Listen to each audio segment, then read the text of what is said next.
A young girl walked into the tattoo shop and she said, I'm turning 18 years old tomorrow and I want to prank my dad. I'll pay you $100 to do it. I've been to 3 other shops and none of them will help me. And I said, well, I'm your guy because I love pranks. So she tells me the plan. And I'm like, this is fantastic. It'll get him for sure. So the next day, she comes back in with her mother.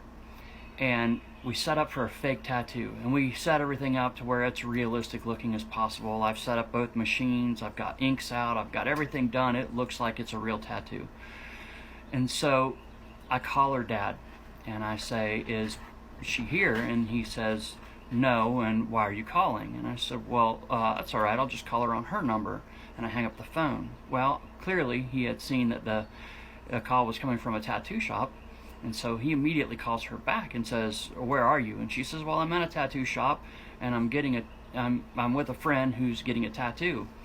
And so he hears her struggling over her words, and he immediately says, well, I'm coming to the shop, and he hangs up the phone. And so when he pulls up, the mother goes and hides in the bathroom, and he walks in and he sees the daughter getting a tattoo, and he looks at it. He's really frustrated and angry and upset, and he says, listen, what's done is done.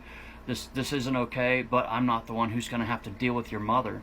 And right then the mother walks out of the bathroom, and he says, you knew this was going on? I can't believe you would do this behind my back. And his face is getting redder, and he grabs his chest and he says, I think I'm having a panic attack. And he sits down, and then he sits on the ground, and he's grabbing his chest, and his face is turning redder and redder. And he lays back and says, I can't breathe. And at this point, I'm panicking. I'm like, hey, anybody got an aspirin? Does he take nitroglycerin? What's going on? Well, then he lays back on the ground, and he rolls back his eyes, and he lets out his last breath. And everybody's freaking out. And then he opens his eyes and says, you can't get me. I'm still the king.